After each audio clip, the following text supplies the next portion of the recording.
સોનલબેન ઠંડી કેવી પડે, હાવ ભૂકા કાઢી નાખે કા. ઈ તો કાશ્મીરમાં બરફ પડ્યો ને તે આપણે ઈનો પ્રભાવ પડે. હમણાં નકર ઓછી હતી, એકવાર જ્યાં કાતરો તો તૂટવા દો, ભૂકા બોલાય છે એવી પડશે બાપી, જોઈજો તો ખરી.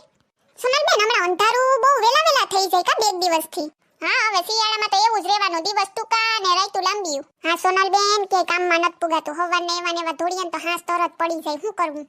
પણ અટાણે આ તાપણું કરીને બધું ઘડીક વાર બેઠી હોય ડાયરામાં તો કેવી મજા આવી જાય કા. હા ઈ વાત હાસી તમારી, આ તો તમે છે ત્યાં બધું કરો તી બાને અમને બે ઘડી બેહવા મળે ને મજા આવે. નકો આવું તાપણું અમે શું કરીએ, તમે કરો આ બધું. હા હાસી વાત છે. ઈ સોનલબેન આ પૂછડી નેન્સી ભાભી કેમ દેખાતા નથી, તમે કીધું નતું એને? હવે એમાં કહેવાનું શું હોય, તાપણું કરવું હોય તો આવી જાય, કઈ ઘેર થોડું કહેવા જવાનું હોય કે અમે તાપણું કરીશું તમે તાપવા આવી જાવ, આવું હોય તો આવે, નકો કઈ નહીં. આપણે રોજ કરીએ જ છે, એમાં શું નવી નવાઈ છે, આજ થોડું કર્યું એને ખબર છે. હમણાં આવતા જ હે ઈ રે કામ આવ્યા વિનાના, રોજ આવી તો જાય. એ કેવી ઠંડી લાગે, લુગડા ધોવાનું મન ન થાતું ને પાછા મારા હાહુએ તો ધોરા ગોદડા સાલી પસા કાઢ્યા કે આને ધોવાના છે. અટાણે શિયાળામાં પાણી વધુ આવે ને તી ને ઉનાળામાં પૂરું નથી પડતું તે અટાણે ધોવા કાઢ્યા. બોલો એમ 10 દીથા તો ધોઉં કાયમ, તોય હજી નથી પૈતા, શું કરું ને. એક તો જૂના જમાનાના છે, ઓલા પેલા આંગળીયું ને સફેદ ધોતિયાન પહેરતા ને એના બાપા જાય કામ હાવ. તમે અટાણે ગોદડા ધોવતી? હા તો હવે આપ્યા તો પછી ધોવા જ પડે ને, શું કરવું, ક્યાં જાવું.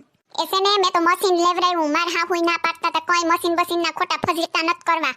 આવી ઠંડીમાં બાપા ધોવાય કામ, બરફ જેવું પાણી ઠારી નાખે, હાથે કુકડા વારી દે. તી ના પાડતા તા ને તોય મેં કીધું કે મશીન લઈ લઈએ ને તો હારું, તે પછી લેવડાવ્યું મેં ગઈ. પણ મશીન નું ઓલું લિક્વિડ ને પાવડર આવે ને એ બહુ મૂકો ડાટનો આવે, ખબર? હા સોનલબેન એટલે તો હું નથી લેતી, મશીન તો સસ્તું આવે પણ મશીન નું લિક્વિડ ને પાવડર ને લાઇટ બિલ ને બધું ક્યાં ગયું, ગણીએ તો ક્યાં પૂગે છે. અમાર તો કેડી ના કેક આપણે લઈ લઈએ પણ હું ના પાડું કે કોઈ થાય ત્યાં સુધી તો કરીએ. તે કેટલાનું આવ્યું સોનલબેન તમારે? 40,000 નું આવ્યું, કઈ બહુ મોંઘું ન થાય.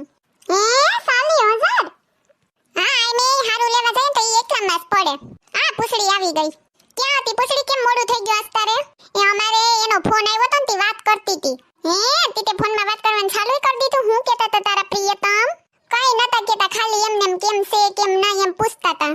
હા ઈ તમને ખબર છે, હવે તમારે શું વાતો હોય અમને નથી ખબર, તમારા પેલા અમે બધી વાતો કરી લીધી ખબર. પૂછતા હે મારી દીકરી ખાધું, મારી દીકરી હું ખાધું, કેટલી રોટલી ખાધી, ઠંડી બહુ છે તો સ્વેટર પહેરે રાખજે હો, ને તારું ધ્યાન રાખજે, ઠંડીમાં બહુ કામ ન કરતી ને ઠંડીમાં બહાર રખડવાઈ ન જતી, શરદી ને થઈ જાય એનું ધ્યાન રાખજે હો મારી દીકો. હા સોનલ તુંય પણ કઈ નતા એમ કેતા જાની. જાવ મેં કીધું હાસુસ કીધું ને કેવી ફરમાઈ ગઈ, જોવ જોઈએ. હા સોનલ બેન બધાય નવું હોય ને તો એમ જ હોય, આપણે જો ની કઈ છે અટા તાપડામાં બેઠા ઘેરી મોબાઈલ મસડે તો એમ થાય ઘડીક વાર બેહવા જાય આપણે. નેન્સી ભાભી હજી નો આવ્યા, આજે બહુ મોડું કરી દીધું હોય અહીંયા તો. હું મને સંભાળતા હતા તમે બધા લોકો. એ કઈ નહીં, આ તો અમે એમ કહેતા હતા કે આજે બહુ મોડું થઈ ગયું, નેન્સી ભાભી હજી આવ્યા નહીં એમ.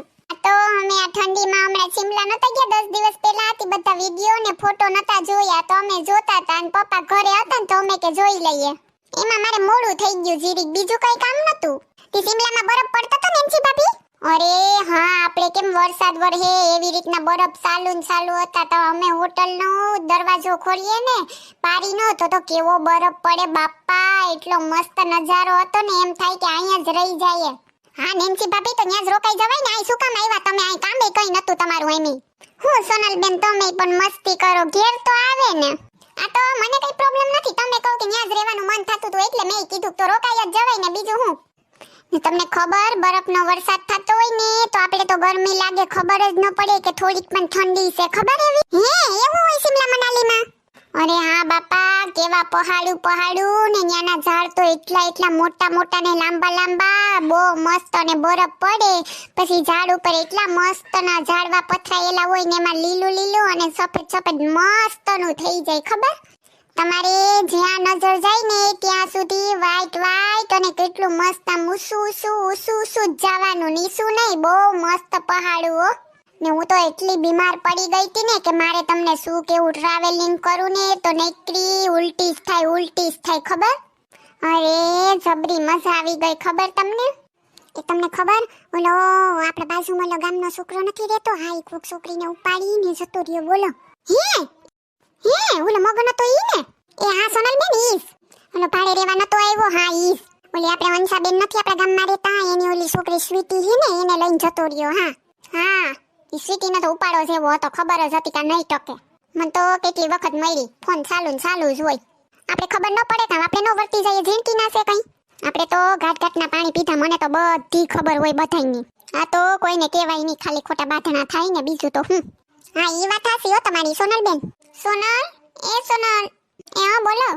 એ ઘેર મહેમાન આવ્યા ને તો આ લેમ કહું. કોણ આવ્યું વળી પાછું? એ ઉકા બાપા ને મોટી માં બે આવ્યા. એ હાલો ડાયરો, મારે બેહવું હતું પણ આ જોવની મહેમાન આવી ગયા તો હું જાઉં હો. ને કાલે મળીશું પાછા, કાલે ટાઈમે આવી જઈજો બધાય. એ હા હા. હેલો મિત્રો, જો તમને અમારો વિડિયો પસંદ આવ્યો હોય તો અમારી ચેનલ ચીબલીની મોજને લાઈક કરો, શેર કરો એન્ડ સબસ્ક્રાઇબ કરો. Thank you.